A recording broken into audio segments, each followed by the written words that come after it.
Diplomatic Perspective.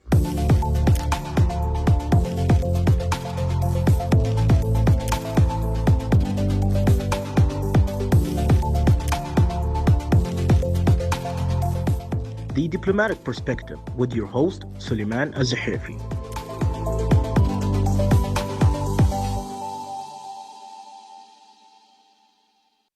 Assalamu alaikum wa rahmatullahi wa barakatuh. Welcome, ladies and gentlemen, to yet another episode of the Diplomatic Perspective with your host, Suleiman Al-Zahifi. For every nation we have here in the Kingdom of Saudi Arabia, it's always amazing and great to know about the bilateral relationships and the deep-rooted brotherly friendship that we have with every nation around the world. Here in the studio, we'd like to welcome an amazing and beautiful country of Japan. We are joined with His Excellency Fumio Iwai, the Japanese ambassador to the Kingdom of Saudi Arabia, to have a more in-depth discussion about his history, about his personal life, how he learned Arabic, and the continuation and the long history of the bilateral relationships here in the Kingdom of Saudi Arabia and the beautiful country of Japan. Assalamu alaikum wa rahmatullahi wa barakatuh. Thank you so much, Your Excellency, for joining us here today in the studio. Alaikum salam, and thank you so much for hosting me today in your program. It's our absolute pleasure, Your Excellency. Especially, the beautiful country of Japan. We're very excited. Everyone hears about it. Everyone loves Japan from different aspects, and especially the people. This is what I feel like they make Japan, Japan. From the beautiful people and all around the world, how much they respect Japan. Your Excellency, first of all, introduce yourself. Tell us more about yourself, how you learned Arabic, and we want to get to know more about you. Okay, thank you very much for your question. It has been 1 year and 8 months since I started my work here as the ambassador of Japan in the kingdom. I came in February, year 2021. In fact, my engagement in the Arab world dates back to the middle of 80s when I started studying Arabic in Cairo, Egypt. Upon the instruction of the Ministry of Foreign Affairs. So I studied there for 2 years. Then after the study, I moved to Baghdad during Saddam time, spent 2 years, and went back home to Japan. After a while, there was a second assignment in the region. I went to Egypt. Back then to New York, then back to Japan, and so on. Anyhow, I served so far in the kingdom twice, Egypt twice, including my training period, and so many times in Iraq. In fact, my last posting as ambassador was ambassador in Iraq. So you know the region very well from learning Arabic and growing your years of diplomacy here in the region. So it goes to add to your amazing CV. You've been here in the kingdom for a little over a year from 2021, and learning Arabic has been very interesting. Can you tell us what gave you the passion to learn? Because Arabic is not an easy language. Arabic is considered the second language, hardest, most difficult language around the world. Mm-hmm. So what inspired you to learn Arabic? Well, as you correctly mentioned, studying Arabic as foreigners is not an easy job to do. In fact, I'm still learning every day this beautiful language. Difficulty of Arabic is, wide diversity of local dialects.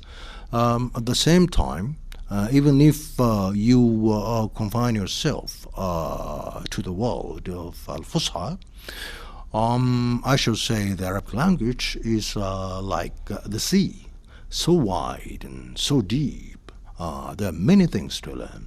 So I think I'll continue my journey with this language up until my retirement, maybe up until I'm passing away. No, we know, mashallah, you're going to live a very long life, inshallah. But it's very interesting because, when someone learns the Arabic, we're always surprised, especially a non-Arabic speaking, which goes to show. But Your Excellency, the Kingdom of Saudi Arabia and the beautiful country of Japan, they have a long and rich history. Elaborate more on your experience here in the kingdom, and what were some of the highlights on your official post? You've mentioned you had post here twice in the kingdom. This is your second time, and the region. Tell us more about your post here in the kingdom. Yeah. My first service in the kingdom as the Deputy Chief of Mission in around 10, 12 years ago. I spent my time here for about 3 years at that time. Then I came back as ambassador. Obviously, the first thing I noticed with pleasant surprise is a huge and rapid transformation of the kingdom itself in many, many fields underway. So I visited a lot of places, including sites of giga projects, such as Gadiya, Wadiraiya, and so on. And in addition to those giga projects, we now witness many new shopping malls with cinemas, cultural events, entertainment, where men and women are sitting together. In addition to that, I must point out women's empowerment in the Saudi society. So it's a great achievement and huge change. I've been here, as I said, for 1 year and 8 months.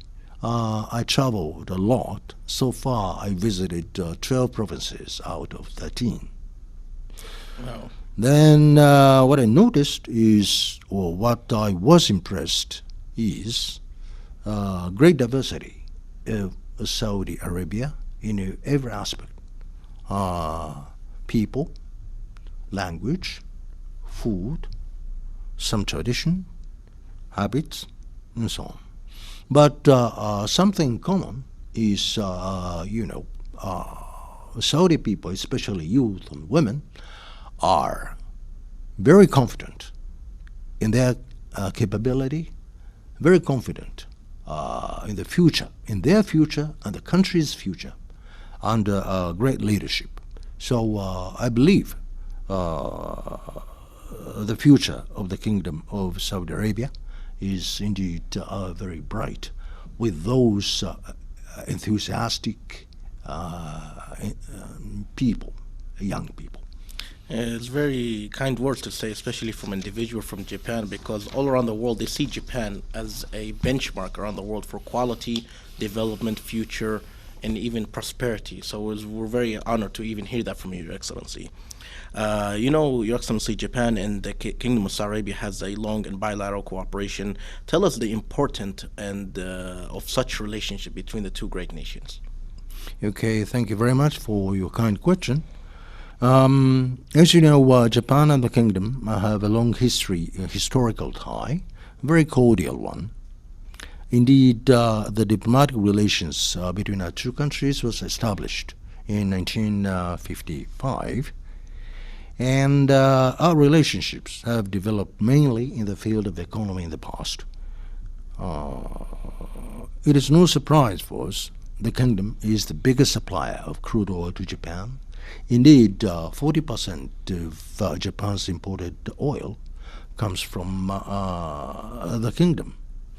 In return, Japan has been one of the important trading partners for the Kingdom. So this relationship is important, which is augmented with partnership in the field of economic development in the Kingdom, human resources development in the Kingdom. For example, in the middle of 80s, Japan made a great contribution to the development of Jubail City 1. There are two huge national projects, joint projects. One is Sharq, Eastern Petrochemical Company. The other one is Razi. Okay. Both of them were built jointly in the middle of the 80s. And in early 2000s, Petro Arabic was established to the list of cooperation. And indeed, we now see joint ventures in other areas as well, like Isuzu Company in Eastern Province and Toray Membrane Manufacturing Factory, also in Eastern Province, and Toho Titanium Company, manufacturing titanium sponge that is in the western part of the kingdom. And as far as human resources development is concerned, there are three institutes which was established jointly. The first one is Saudi-Japanese Automobile High Institute, SJAHI, near Jeddah. And the second one is High Institute for Plastic Fabrication, HIPF, in Kharj. And the third one is Saudi Electronics and Home Appliances Institute, SEHI, in Daraya. So it's a long list of companies in the kingdom. And now you see Saudi Arabia is trying to carbon-free economy with adoption of carbon circular economy. And in fact, carbon neutrality is one of the pillars of Japanese economic policies as well. So there are tremendous areas of possible cooperation in that field. And in fact, in year 2020, I believe, two countries succeeded in the first shipment of the blue ammonia from the kingdom to Japan for the combustion experiment in the power plant in Japan. Wow, it's a huge accomplishment. Yes, indeed. It's a huge achievement. So it goes to show that the cooperation is very mutual for both nations in terms of economy, in terms of strength, and even the future aspect. You know, I'm always in awe of the beauty of Japan, their commitment to excellence, their commitment to even grow and become a better Japan, a better tomorrow than today. This is something I've noticed because you see other nations, they're so big and yet they have a strong economy. Japan is so small and yet it has still a strong economy as being part of the G7. So it goes to speak for the value and quality of anything and everything they do. So that's why for me as a Saudi, I'm always amazed and see Japan as a pioneer of what they did and to learn from them. You know, you always learn from the best and to be a better person in that. Your Excellency, you know, you discussed a lot of points about the businesses being here in the Kingdom of Saudi Arabia. How do you see the future holds and possibilities regarding the bilateral relationship between Japan and the Kingdom? We've done so much in the past. How do you see the future in growth, especially the Kingdom of Saudi Arabia is going through Vision 2030, a very ambitious program. Japan is a very ambitious nation from years and years ago. How do you see the future growth between the two great nations? Well, thank you very much for the question. Indeed, as I said, Japan can be regarded as a pioneer, as a partner for economic as well as human resources development in the kingdom. And we now have Japan-Saudi Vision 2030, which was launched in year 2017 when His Majesty King Salman came to Japan. In fact, this joint vision is to support the kingdom realize many goals and targets of the Vision 2030. It serves as a compass for strategic partnership between Japan and the kingdom. And so this is a kind of so in that framework, since the adoption or inception of the joint vision, so far we had 5 round of ministerial level discussions, and at the starting point, we envisaged 30 projects, joint projects. And now, 5 years later, we now have more than 80 projects either underway or already implemented. I should say those projects, the majority, is not a huge one. It's not a huge infrastructure development project. Rather focused on transfer of knowledge and expertise from Japan to the kingdom. So it's a part of our effort of continued human resources development cooperation. That is very exciting news because to learn from Japan, learn from the Japanese people, learn from the Japanese history is able to help Saudi Arabia to even reach the ambitious goal of Vision 2030.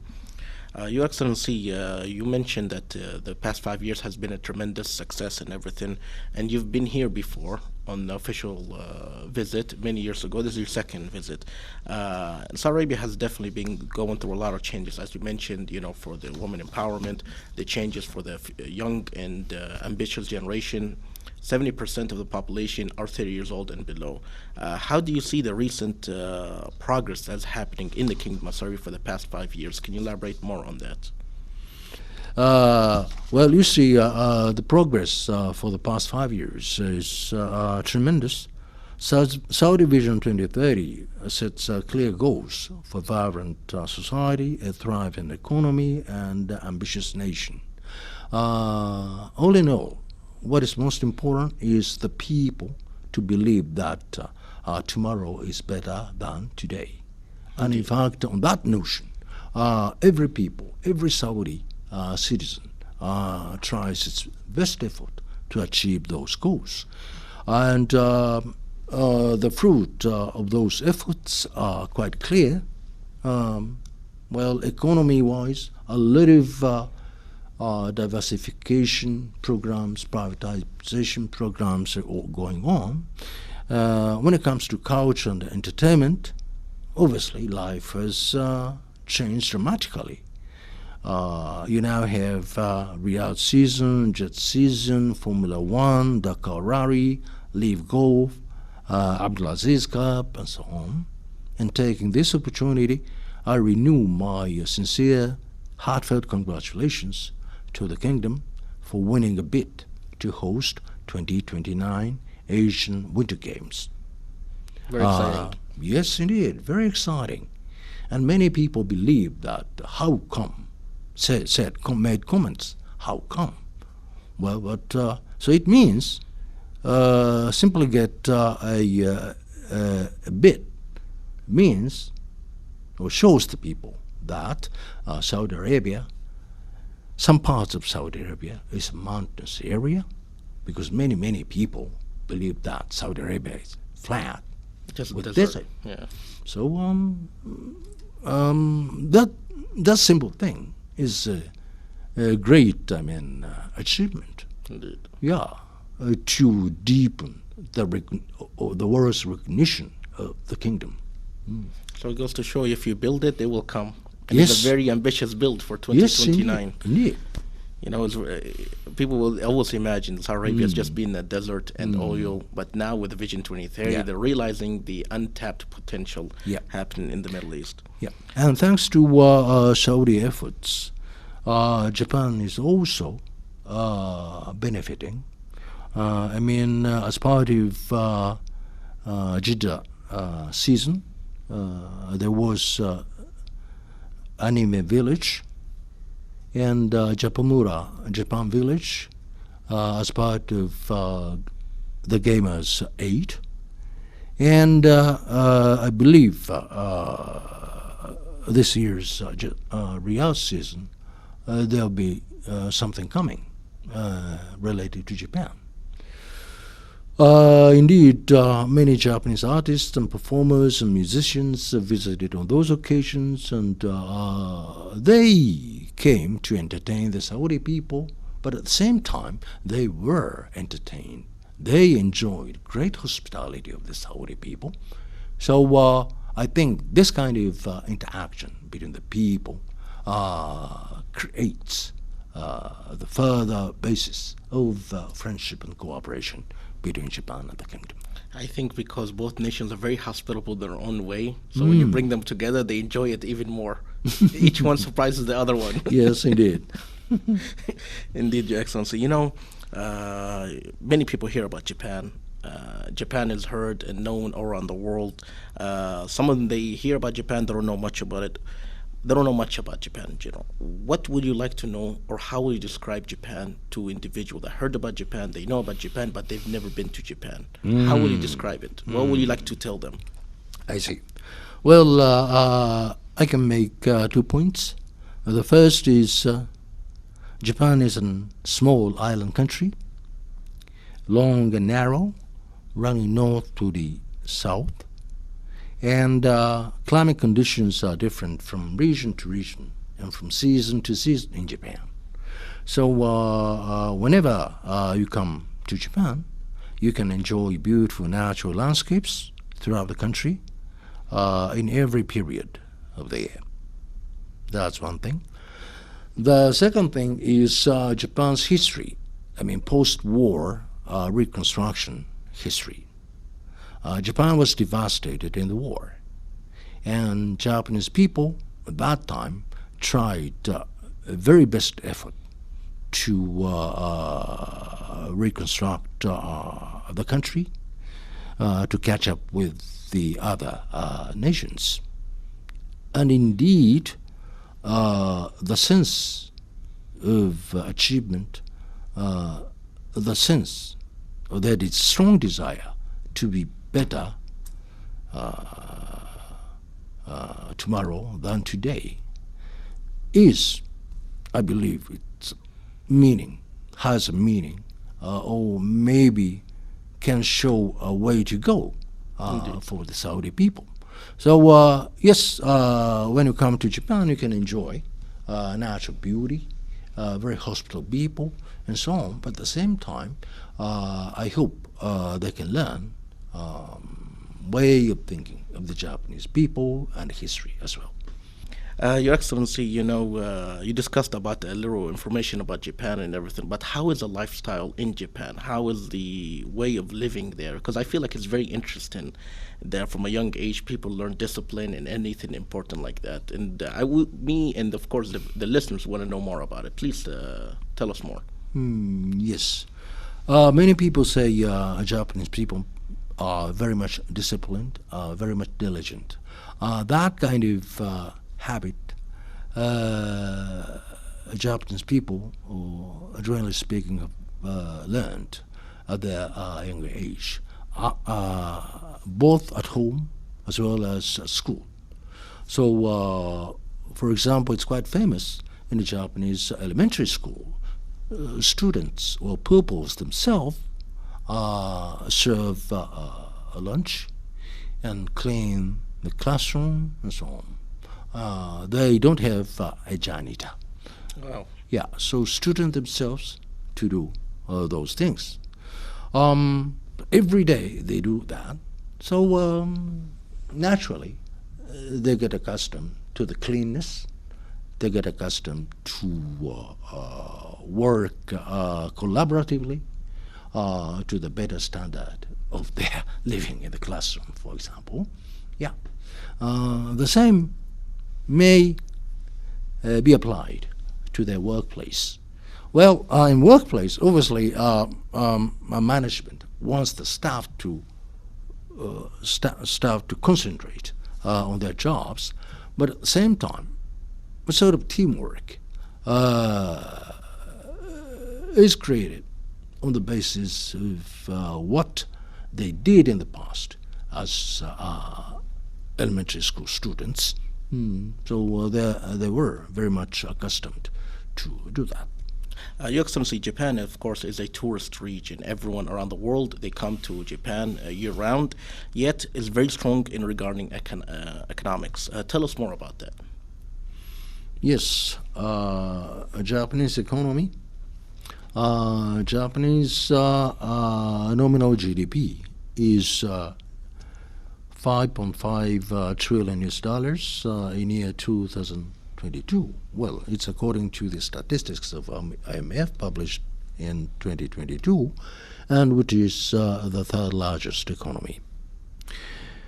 And when it comes to purchasing power parity, it is 6.1 trillion US dollars, and this is the fourth. Still, Japan is a big economy, and the main industries of Japan are manufacturing and service. But again, I want to say that even that economy was heavily affected by the pandemic. As part of economic revitalization, the government now focusing on promoting tourism, and indeed launched a nationwide discount to tourism. It means the Japanese government subsidizes a individual's trip, domestic trip. Together with that, in October 11th, Japanese government started loosening its border measures related to COVID-19 for incoming people, both foreigners as well as Japanese residents overseas. It means in the past there's a daily, cap of incoming visitors. That was 50,000. Now that was abolished completely. And when it comes to health requirements, as long as you have 3 shots against corona, or as long as you can show negative PCR results, then there is no more quarantine period after entering Japan. So I believe that would help tourists come to Japan. And it goes to show that Japan has definitely a long history and a beautiful history, and it goes to show their history led them to the future. So we're very excited. Your Excellency, any final words or message you would like to say to the conclusion of our interview? Any message regarding it bilaterally, or any message to the Saudi people or Japanese people?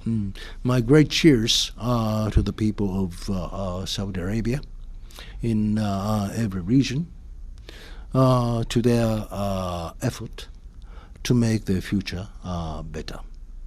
And I'm very much happy to hear that, or to see they are now very much vibrant. Their faces are shining, believing in their future is better. So there's a strong will there, so why not having a tremendous results from that? I really want to come back again after retirement to the kingdom, maybe after 2030, to see much bigger Riyadh, much greener country in the kingdom. Definitely, thank you so much, Your Excellency. It's a very fruitful conversation and interview, and we learned a lot about the lifestyle and, of course, the way of people of the Japanese people. It goes to show what they're doing is very it works, and they're considered pioneers around the world. Ladies and gentlemen, the Japanese ambassador to the Kingdom of Saudi Arabia joining us here for the Diplomatic Perspective with your host Suleiman Al-Zahafi, having a more insights and fruitful talk regarding the bilateral relationship and the long history of relationship, and even in the future of it. His Excellency, the Japanese ambassador Fumio Iwai, joining us here in the studio in the capital city of Riyadh. To further episodes of the Diplomatic Perspective with your host Suleiman Al-Zahafi. Assalamu alaikum wa rahmatullahi wa barakatuh.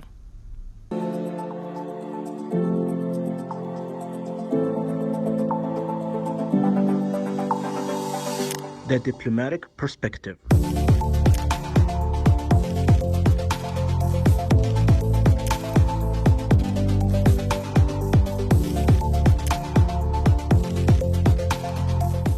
The Diplomatic Perspective with your host Suleiman Al-Zahafi.